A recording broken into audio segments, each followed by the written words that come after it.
Good morning, everyone. I hope this finds you well. We're just about to start a webinar on street pitches, which we're supposed to be doing today in town. I think you would have already received quite a bit of material on what they are and how they're supposed to be structured and how things are supposed to be done.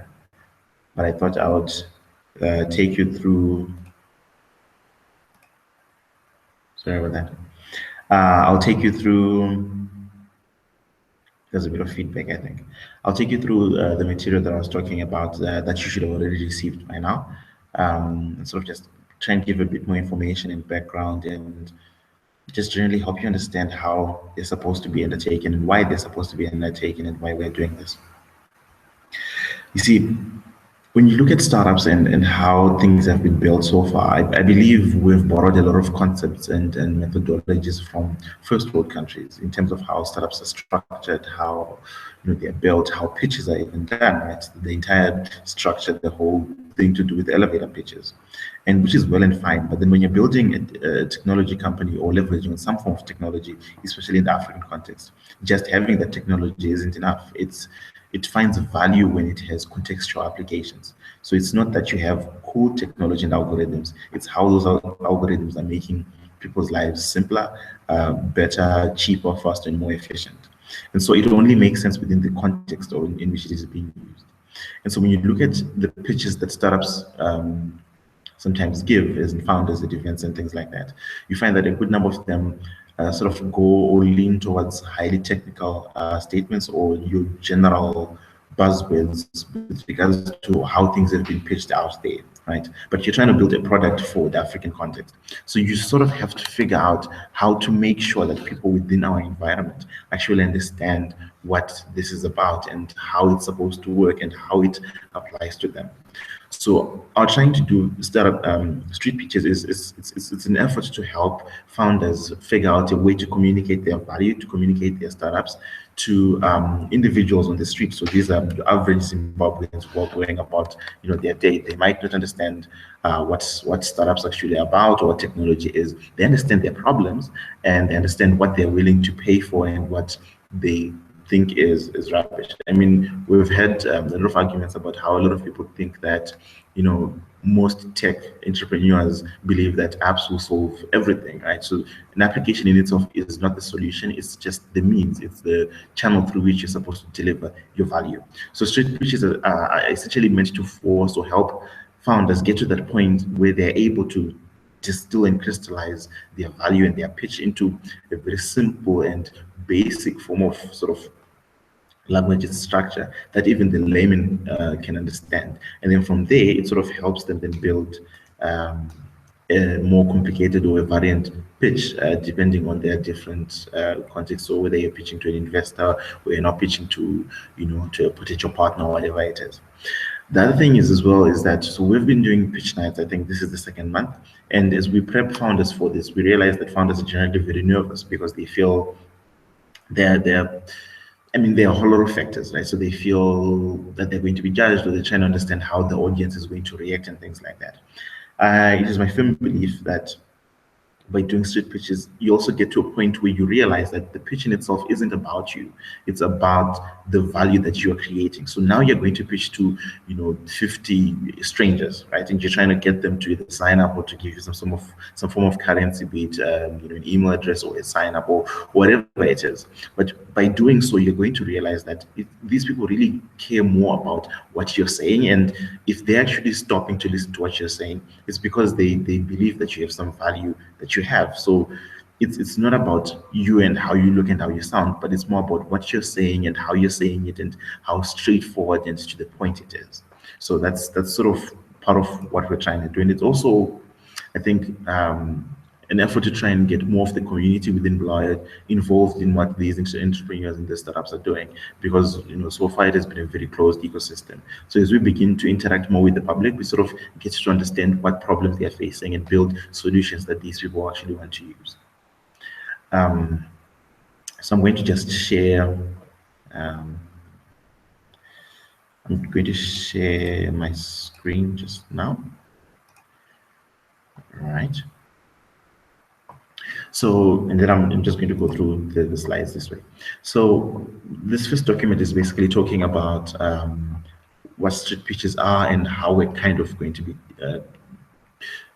doing them essentially. This is the pilot, so I know a lot of this is going to change as we go, but this is sort of the base band of it. Right. So what are street pitches, right? So these are, as I was saying, it's our way of taking the startups and all the stuff that we've been building to the average person out there and getting actual feedback from them, getting them to stop and listen and actually give you feedback and give you some form of guidance, whether it's a sign up, whatever it is. So it's also an opportunity for people to actually acquire potential customers, because each entrepreneur is going to be focusing on their target or assumed target customer. So you are trying to figure out where they are, where they stay, or where they probably work from, and then going there and doing your pitches in that vicinity, hoping to get more of them, right? So the aims, right, as I was saying, to help entrepreneurs communicate their products and value in the simplest manner possible, to also develop contextual pitching and communication skills through immediate feedback from the general public. So these are people who really don't know you, they don't care about what you're doing, they simply want to tell you, as it is, what they think, what they feel about what you have just said to them, right? Also to boost the confidence of the entrepreneurs, and to help us build products that Zimbabweans and Africans actually want to use, not just to build applications because they sound nice or they feel or seem innovative in context or in principle, right? And then as well, accelerating the whole customer acquisition process, because once you get to building a startup, you sort of get wrapped around the whole building of the product, and now getting it back to the market becomes this daunting task, and you're anxious as to whether people are going to use it or not. So this is also sort of an opportunity to get people to start onboarding those customers, even if the product isn't complete, and if it's not finished, to the level of perfection that entrepreneurs might be looking for. Right. So how to do the street pitch? So it's sort of broken down. So there's the pre-pitch. So it's essentially you preparing for the pitch itself. So you review and identify what is your target market and what your customer looks like. And we've talked about customer archetypes. So it's basically using that archetype to sort of figure out where these people congregate or where they work from within the CBD, and then going to that sort of area, right? And then also setting basic parameters around your street pitch. So how many pitches do you want to deliver, right? And what is the point? So are you trying to do customer acquisition? Is it practice? Why are you doing it? And what is the currency that you want to get in return, to say this was a successful pitch and these 7 I did them, but I got nothing out of them. So what is that measure of success in terms of pitch? And so I know a good number are going to be using actual signups. Others are simply just going to be collecting um, user information, so names, emails, phone numbers, and others I think are probably going to try and actually sell a product. So see if people are going to pre-order or pre-pay for a particular service, which I think is going to be pretty interesting. So that's sort of the first part. Then also, of course, you move into setting up your pitch strategy. So the strategy is basically breaking down your pitch into saying, how am I going to break it down? When I meet an individual, how am I going to introduce myself? How am I going to say A, B, C, D, E? And then sort of the structure of that pitch. And naturally, this is going to change. And there are a few tips that are there that we'll talk about just now that I've also sort of put together, right? And then from there, you need to register your startup for the street pitch as well, so that we can track what you're doing and sort of help you and sort of locate you within the CBD and see how you're doing, and if you need any help or assistance and things like that. And to do that, so there's a link that has already been sent to you to form. So you need to use that form to sign up and add your startup to it. Street pitches are supposed to run between 10 a.m. and 2 p.m. So it's 10 a.m. to give you enough time to sort of prepare if you're printing a few flyers or whatever it is. And then it's not supposed to take the whole day. It's simply supposed to be an accelerated activity that you undertake, and then from 2 o'clock, to around 4 or 5, looking at the stuff that you've learned, you're distilling this. If you're changing your pitch deck, if you're changing your traction slide, or if you're getting back to the people who've actually signed up, you spend the rest of the day doing that. Right. And so that's sort of where your post-pitch period comes in, where you're now looking at that data and saying, what have we learned? What do we need to change? And if you're doing this as a team or or as individuals, you're now regrouping to saying, guys, I did it this way and I found that this works and that actually works. And I'm hoping a good number of people are going to come up and also do 1 or 2 webinars about what they learned from the street pitches themselves. And that's also the altering of the pitch structure and the deck, as I was saying. Right. So your pre-pitch, you're setting your target market, as I was saying, your definition of done, so which is your actual currency. So what is the value that I'm getting from this person to say this was great? So the pitching material, so are you using flyers? So you might be trying to pitch to drivers, for example. So you might not have the 5 minutes or the 2 minutes to pitch to them. And so you're looking at a strategy where you're able to get the details and pitch to them later or whatever it is. So you just need to make sure you have that material, and then naturally the registration. Then the actual pitch, it should not be more than 2 minutes. So it's supposed to be, it's more like an elevator pitch, but trying to get people to actually engage with you and give you more information, right? Before you start pitching, so you don't just walk up to a person and just start, blabbering out stuff. You need to introduce yourself and ask, if they have a minute to just listen to something that you're trying to work on. And it's always best if you're putting it across as you're trying to figure out if something is going to work and you need their help. So you're not like one of those people who's trying to ask for money, but you are simply just trying to get information from them. And if you are polite and well mannered enough, I'm pretty sure a good number of people will say yes and give you a minute of their time. All right, and please make sure, because they don't know who you are, so it's not okay for you to then go into a 5 minute pitch. It has to be as quick as possible. And there are tips that I talked about that you want to just check out as well. Yeah. So then your post page, again, we talked about this. And then the other thing is, so we're going to do a bit of social media as well. So we want you to take photos of you actually pitching. So when you're in action, you're talking about, whether you're talking to an audience or to individuals, or you actually take a photo with some of the people that you were talking to. And if you're posting them to social media, just use the hashtag street pitch. Pitch the WR handle for most of these public events will also be retweeting and sort of amplifying the work that you're doing. Those who are going to be pitching at Pitch Night on Friday will also sort of benefit from this, and so that's why we need you to do that. Yes, and also please do invite the people that you talk to Pitch Night on Friday, especially those who become who are interested in what you're going to be talking about and the whole startup issue. Then there are a few points that I've put down that I think you should know. So do not disclose confidential information in your pitch. Focus on the value that you're delivering and not actually how you're doing it. And so you see, you're trying to validate, right? So don't get into this whole thing where you now want to sort of show the person that you know what you're talking about, right? It's one of those default things that people get into when you feel like you're not communicating your value quickly enough. So you just be mindful of that. Of course, be kind and polite and be engaging. So smile and talk and converse properly. Dress appropriately. You're going to be doing quite a bit of walking, so you want to be comfortable. You don't want to be in pain whilst you're trying to pitch to somebody, right? As I was saying, those who can, you should also take your very short Snapchat kind of short videos. So your 5 to 30-second videos. It's more like a running commentary as you're doing your pitches. What we'll then do is we'll work with DesignWorks and with Neo TV to sort of stitch these together into sort of a video that you can then take around to say, look, this is what we did, and I'm sure we have a good number of stakeholders who will be interested in that material. So this is sort of what street pitches are and how it's supposed to work in brief. It's basically a basic pitch, right? It's what we've been practicing, except now we're trying to do it to people who haven't congregated to say we're here to listen to you. So it's you trying to get their attention and trying to push your value and getting them to understand that value such that they then want to pledge, whether it's a sign up or whatever it is. So yeah. There's also a bit of, so the key pointers that we've also put together. And again, these you should have received already.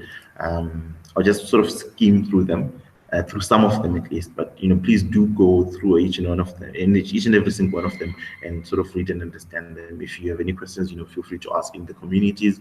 There are a lot of people who are willing to sort of help you with this.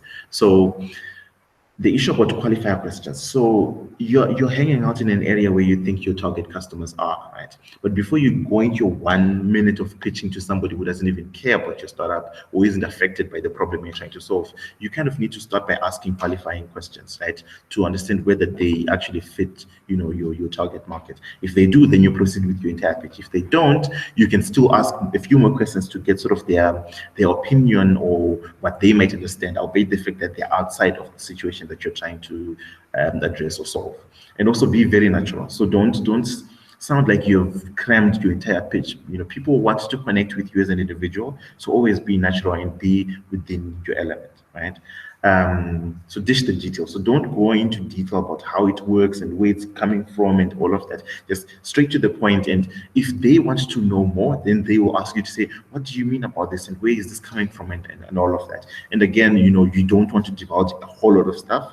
So just, keep it clear and straight to the point, right? Also, remember, it's not about you. So don't go at length about, so I did this and I started this at this place and then we did this and then, I feel this way. And it's more about the person that you're trying to interview, the audience, the user, the potential customer. So you want to hear more from them. So you ask them more questions. If they want to hear about you, they will ask, a bit more. So you do your introduction and you quickly get into that because, it's always better. We don't like listening to people who blabber on and on about themselves. It kind of feels like the whole world is trying to shout, listen to me and listen to me. So in this particular situation, you kind of have to listen to the individual, to the customer. And so you pitch your 1 minute or 2 minutes, it's simply to give them context, to give you more information about, the problem and whatever issues they're facing, right? To solve a problem. So don't sound like a solution in search of a problem. So don't sound as though you're saying, look, this is what I've created. Now, is there a problem that this thing can solve, right? It should be the opposite. So don't start by pushing the solution that you have into their faces. Try and understand what they're actually doing and whether they might be interested in the thing that you have. So it's the opposite of, the solution seeking the problem, right? And then the other problem is because people have confidence issues, you're not sure about your business model. What we usually then try and do is we try and pile on features on top of whatever we're talking about, right? So we start talking about we're solving this and between convenience and it's fast and it's efficient. What that does in the grand scheme of things is it makes it seem as though you aren't actually solving one real thing. You have like a ton of small little things that you're trying to solve, and that just confuses everything. So focus on the one key thing that you're solving, and then close to the end, you mentioned those small other issues that you might also be solving in the process. But remember what the real problem is, what the real issue is. And you might then find that your targeted customer, your potential user will then say, actually, this one small thing that you are disregarding, that's my real pain point. And so that's also the whole point of doing this whole thing, right? Make it grandparent proof. This is basically keeping it simple. So, don't use technical terms, don't use business terms and then KPIs and metrics and, traction and business and financial and this and that. Keep it as basic and as simple as possible. Imagine if you're pitching to your grandparents in the raw areas, right? In Shona or in Tebelo, in whatever native language, right? Try and break it down to that level of simplicity, right? That way you communicate easier, and if there's any point that they don't understand, then they can at least ask a question, and then you can sort of try and complicate it a step further for them. But keep it as basic and as simple as possible, right? To try and grab the listener's attention. But this one, it's in two parts. So a lot of people would then go into salesmanship mode, right? You don't want to be that snake oil salesman who's promising gold out of dust and all of that, right? Don't lie, don't oversell, don't come up to people and say, I'm here to take away all your problems, right? That's not exactly what you're doing. Just be frank, just be truthful, just be to the point. But at the same time, you want to grab their attention, and using a tagline that is interesting, a one-liner that's sort of explaining what you're doing, that piques people's interest, right? So, for example, when we were working on SciSci, we talk about how, we are providing free internet access, right? And so that is exactly what we were doing. And so people would then want to find out how we were doing it and why we were doing it and all of that, right? So just make sure that you don't go into the overselling mode. Stick to what you're saying, stick to what you're already doing, and try and say it in a way that entices your customers.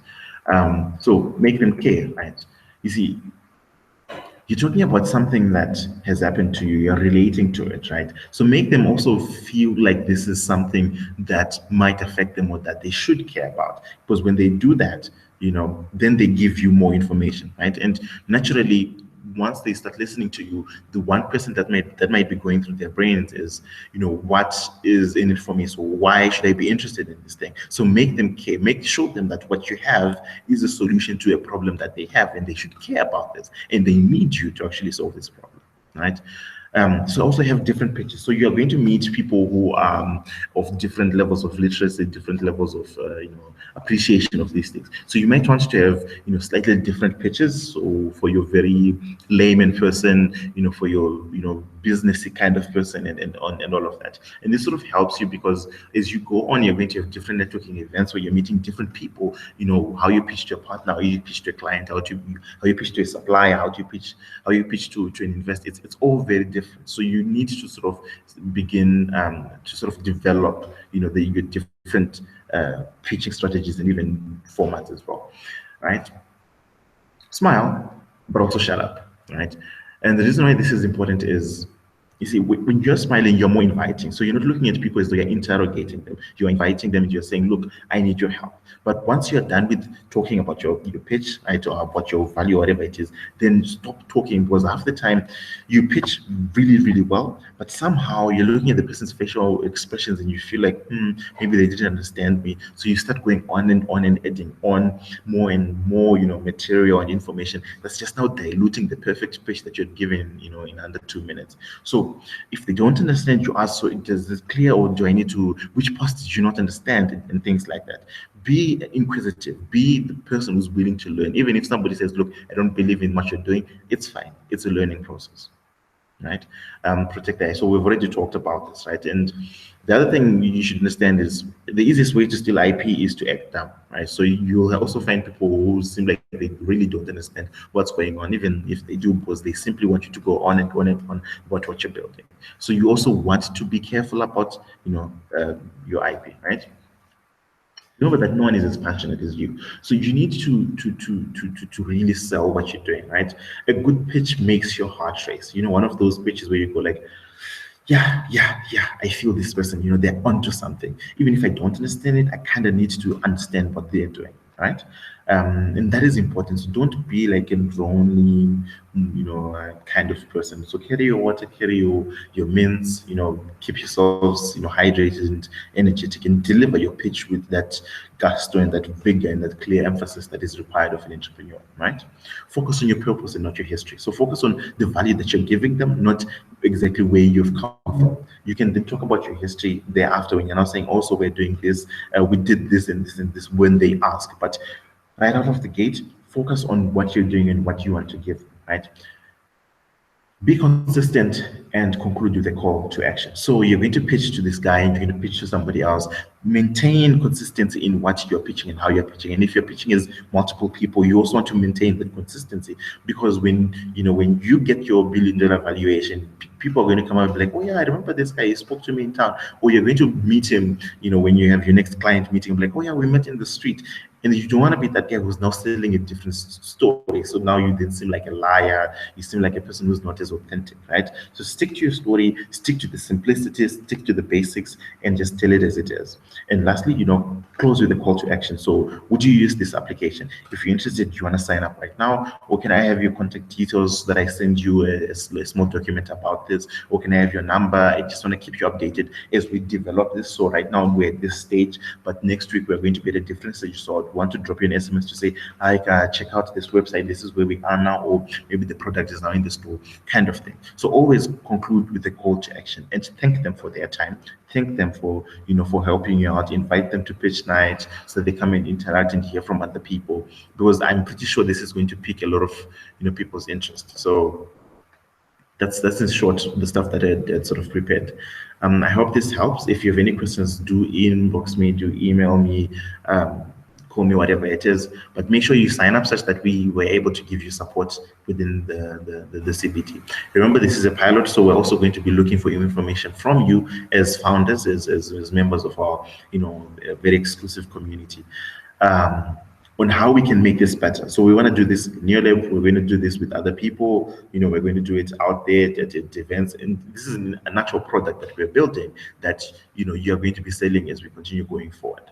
So I hope this sort of helps clear a few things, and I hope this helps. And I look forward to working with you guys tomorrow on the street pitches. Let's take it out there.